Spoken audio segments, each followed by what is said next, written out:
자, 표준 정규 분포 설명하겠습니다. 저 예를 잠깐 들어드릴게요. 여기 제가 따로 이렇게 예를 들었어요. 어떤 자료가 이제 있대요. 수학 성적이라고 하고, 뭐 A 학교의 수학 성적, 이게 B 학교의 수학 성적 이렇게 있어요. 이제 A 학교의 어떤 학생이 스몰 A 학생이 75점을 받았고요. B 학교의 스몰 B 학생이 82점을 받았어요. 학교가 이제 시험지가 다르니까 평균값도 다르고 난이도도 다 다르겠죠. 그래서 요게 평균이 M1이고 얘가 M2라고 해요. 그럼 뭐 여기서 뭐 이게 뭐 50점이라고 그러고 여기가 이제 55점이라고 해요. 그러면 여기가 이제 50점이고 여기가 이제 55점이라고 해요. 그러면 이제 75가 잘했는지 82가 잘했는지 판단을 못 쓰잖아요. 그래서 이거는 이게 왜 판단을 못하냐면 n값도 다르고 시그마도 다 다르기 때문에요. m1이랑 시그마1의 제곱이고 m2랑 시그마2의 제곱이잖아요. 다 다르기 때문에 누가 잘했는지 몰라요. 그래서 이거를 표준화를 하는 거죠. 두 개를 비교하기 위해서. 그래서 이제 이게 표준 정기분포라고 하는데요. 표준 정기분포. 표준 정기분포는 똑같이 노멀 디스트리뷰션인데 평균을 제로에 갖다 놓고요. 그리고 시그마 있잖아요. 시그마를 1에 갖다 놔요. 분산도 1에 갖다 놓고요. 그래서 표준 정기분포를 해서 요거를 똑같은 여기다가 해요. 그러면 이 75가 여기에 올 수도 있고 여기에 올 수도 있고요. 82가 계산을 하면요. 여기에 올 수 있고 여기에 올 수 있어요. 그래서 같은 그래프 안에 넣어서 얘가 잘했는지 얘가 못했는지 확인할 수 있어요. 그러면 이 표준화하는 그 작업의 식이 뭐냐면 이게 Z예요, Z. 여기는 확률 변수 X가 되고요. 여기는 확률 변수 Z가 되는데요. 각각의 자기 자신 있잖아요. 자기 자신의 M1이랑 자기 자신의 시그마로 요 값을 변환을 해요. 그리고 얘도 마찬가지로 자기 자신의 M2랑 여기 M2 쓰고요. 자기 자신의 시그마 있잖아요. 시그마 2를 해서 이쪽으로 변환을 해요. 그러면 이제 여기 값이 이렇게 되든지 하겠다는 거죠. 그럼 두 개를 비교할 수 있잖아요. 그게 이 표준 정기분포의 필요성이에요. 그래서 이 표준 정기분포는 평균을 0에 두고 분산을 1에 둔다. 그리고 그 평균값이 다르고 도수도 다르고 그리고 난이도도 다른 시험 문제를 같은 그래프에 얹어서 두 개를 비교할 때 쓰는 아주 유용한 도구입니다. 그리고 또한 표준 정기분포는요, 이 센터 값을 기준으로, 가운데 값을 기준으로, 뒤에 이제 확률 맨 뒤에 표준 정기분포 상용로그랑 똑같이 표준 정기분포 표가 있어요. 이 표를 통해서 이 확률을 구할 수 있어요. 그래서 이 그림이 뭐냐면, 여기가 이제 A라고 합시다. 여기가 Z예요. 그러면 얘가 1.2라고, 뭐, 2.1이라고 할게요. 얘가 2.1. 2.13이라고 합시다. 2.13이라 그러면 여기 2.1이랑 0.03 그래서 2.13이죠. 그러면 여기가 0.4834가 나오잖아요. 그럼 요 넓이가 0.4834라 그래요. 맞죠? 우리가 확률 밀도 함수를 요 넓이를 구한다 그랬잖아요. 넓이를 구하는데 이거 적분을 한다 그랬죠. 우리가 그전에는 뭐 했어요? 그 직선이나 직사각형이 나와서 그냥 넓이를 구하면 된다고 했는데 지금 이 그래프 있잖아요. 정기분포 요걸 어떻게 적분을 할 수 있을까요? 못하죠. 못해서 이제 이 표가 뭐냐면 그 컴퓨터로 계산기를 통해서 이 표를 다 계산해서 테이블을 만들어 주고요. 문제에서 이 값을 다 주어줘요. 그렇기 때문에 우리는 이 값을 이용해서 요 값만 구하면 돼요. 맞죠? 그런 방식으로 이렇게 하기 때문에 아주 유용합니다. 표준 정기분포가.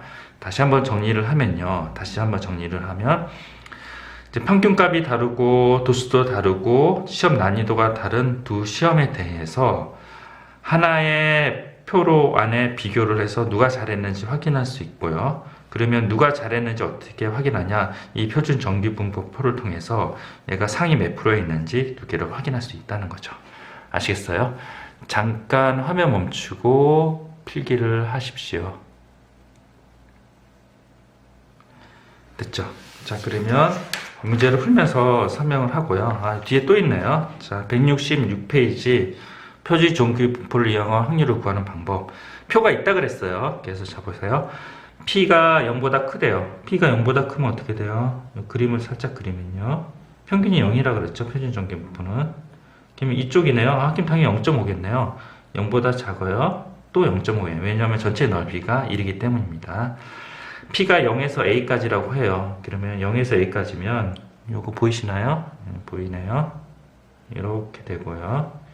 0에서 A까지, 여기가 0이고요. 여기가 A까지예요.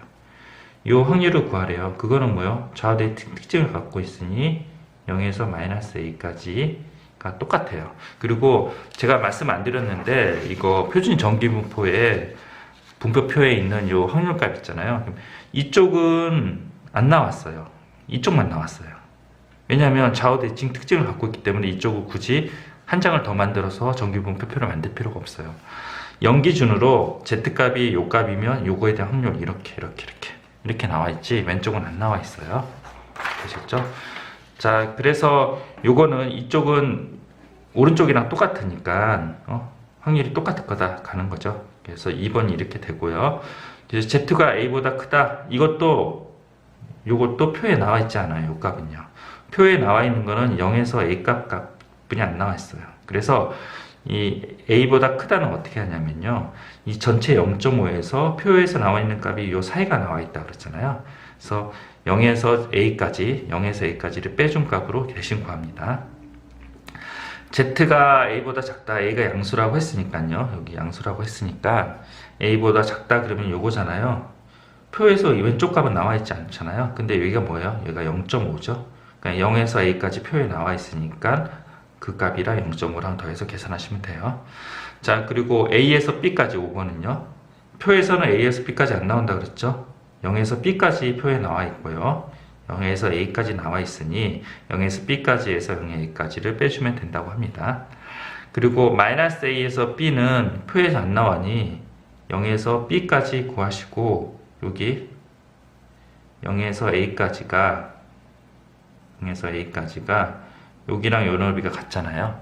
그러니까 그 두 개를 더해서 계산하시면 돼요. 그래서 이렇게 나온다고 합니다.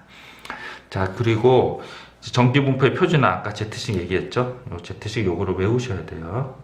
요거를 꼭 외우셔요. 그리고 확률변수 X고 평균이고 시그마 이거를 통해서 요거를 이쪽으로 변환한다. 그럼 한번 해볼게요. 제가 자, 넓은 자랑수가 없네요. 여기다 해볼게요. 요 A를 요 X에다 대입을 해요. 그러면 이렇게 해서 시그마 이렇게 만들고요. 그 다음에 요 X도 여기다 대입을 해요. 이렇게 해서 시그마 만들어요. 그러면 이게 뭐예요? Z식이잖아요. 요 위에 네모친 거요. 그래서 Z로 바꾸고 요거는 그대로 놔두고요. B도 마찬가지고 이렇게 해서 구해요. 그래서 Z로 변환해서 구한다. 되셨죠? 잠깐 화면 멈추고 필기를 하시고 요 밑에 그림 여기 부분 요 그림을 꼭 잘 제대로 보고 이해하셔야 됩니다. 자, 잠깐 화면 멈추고 필기를 하시고요. 그 다음에 여기도 화면 멈추고 필기를 하시고요. 별표도 필기입니다. 화면 멈추고 필기를 하세요. 되셨죠? 자, 제가 5분 정도 화면 멈추고 드릴 테니까요. 164페이지에서 166페이지까지 그리고 167페이지까지 개념 익히기까지 꼭 풀어보시고 이제 수업을 다시 들으십시오. 잠깐 화면 멈추세요. 됐죠? 자, 그러면 이거 168페이지 하기 전에요. 또 높아심에서 필수예제 17번을 다시 설명을 할게요. 자, 여기 이제 아까 말씀드렸던 전기분포표 나왔죠. 전기분포표 나왔고 요거는 요 표를 어떻게 보냐면 요거는 반만 보인다 그랬죠.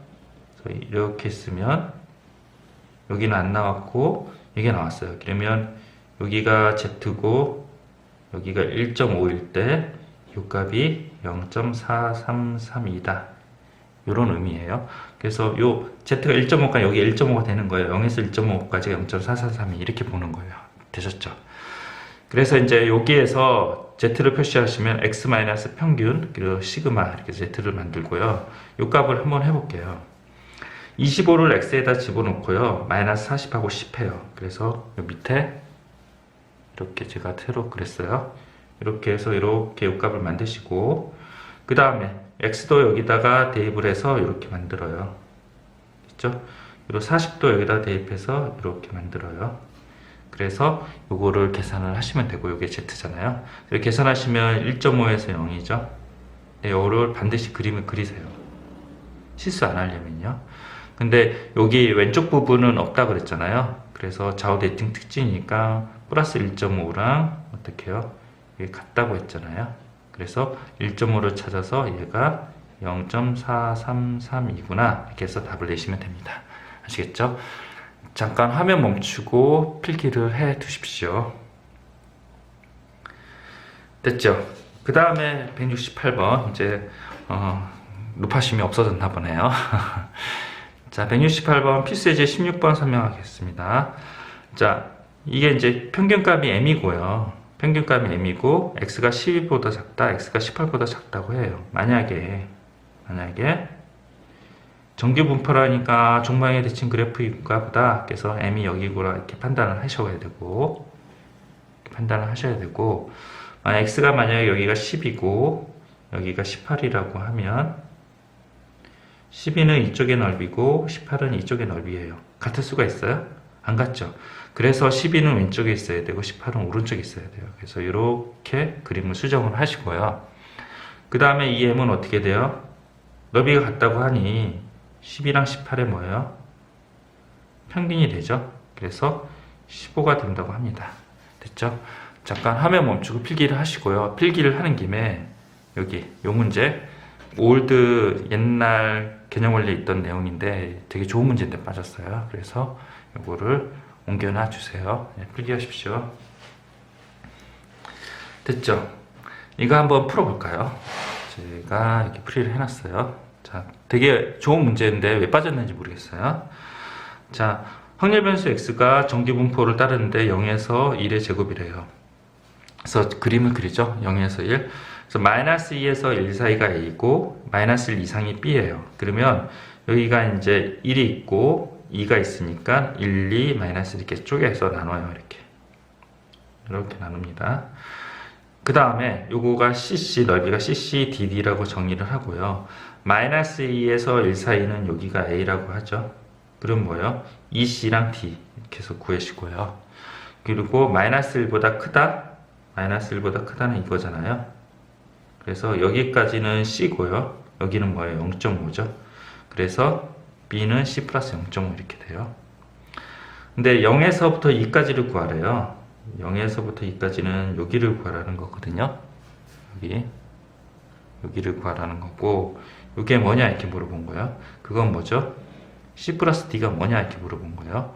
그거를 뭐요? a, b로 나타내어라 이렇게 얘기한 거죠. 그러면 여기를 이항을 해서 d는 a-2c예요. 이렇게 되고요. c는 뭐예요? b-0.5예요. 그래서 이렇게 돼요. 있죠? 0.5 이렇게 돼요. 그 다음에 a-c죠? 그러면 c를 여기 다시 대입을 해요. 그래서 a-b 플러스 0.5 이런 식으로 계산한다고 합니다. 아셨죠? 잠깐 화면 멈추고 필기를 하십시오. 되셨죠? 그래서 168페이지, 169페이지 했습니다. 자, 필수 예제 18번 다시 설명을 할게요. 18번. 네. 자, 요거는 잠깐 보세요. 요 제가 알려드리고 싶은 상황이 나왔네요. 어떤 K가 있는데요. K가 0.018이에요. 그러면 K가 요 값이 0.5보다 작잖아요. 그러면 K가 이쪽에 있지, 이쪽에 있진 않아요. 무슨 얘기냐면, X가 K보다 크다라고 했잖아요. 그냥 이쪽 방향이에요. 근데 만약에 여기가 이렇게 있으면 이쪽 방향이면 0.5보다 크겠죠. 하나가 0.5니까. 그래서 K는 이쪽에 있을 수밖에 없고, 그래서 그림을 그려요. 그 다음에 얘를 이제 Z로 전환을 해요. 여기 이제 노멀 디스트리뷰션, 50에서 5의 제곱 이렇게 쓰니까 Z로 전환할 수 있죠. 그래서 Z로 전환하면 평균은 제로가 되고, 시그마는 1이 되고, 여기가 이렇게 돼요. 요 넓이가 0.0013이면요. 요 넓이도 0.0013일 거다. 그러면 요 전체가 0.5니 요 넓이는 0.4987일 거다. 그리고 K가 Z로 전환하면 K-M의 시그마잖아요. 그래서 이렇게 됐는데 0.4987이 요거죠, 요거 표에. 그러면 요거를 통해서 요 값은 Z 값은 3일 거다. 이렇게 가는 거죠. 그래서 이 K를 구해내는 방식입니다. 네, 아셨죠? 잠깐 화면 멈추고 필기를 하십시오.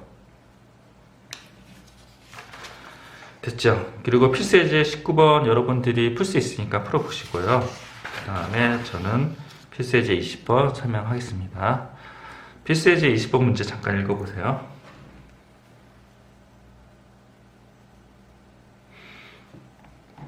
(320명을) 뽑는 어느 회사에 입사시험이 2,000명이 응시하였다. 응시자 점수는 평균 450점이고 표준 편차는 75점의 정규 분포를 따른다. 그래서 이제 450이고 그리고 표준 편차가 75 이상이에요. 그래서 2,000명 중에서 320은 0.16이에요. 여기 0.16이란 뜻이죠. 이 확률이랑 확률 변수 x인데요. 자, 여러분들 제가 팁을 알려줄게요. 평균 옆에 있는 이 단어 있죠. 이게 확률 변수 x예요. 평균 옆에 있는 이 단어, 이게 확률 변수 x고, x가 점수가 k 이상이면 합격을 하고, 그리고 z를 전환해서 하더라도 이 확률이랑 이 확률이 같다는 게 전환해도 마찬가지죠. 그래서 여기가 0.16이면 여기가 0.36이잖아요. 34잖아요. 그럼 여기도 0.34일 거다. 근데 여러분들이 어떻게 했어요? 0에서 1까지 0.34라고 알려줬잖아요. 그러니까 k-450의 75가 얘가 1이라는 거죠. 요거를 알려준 겁니다. 자, 확률 변수 x 써놓으시고 요거 잠깐 내릴 테니까 화면 멈추고 필기를 하십시오.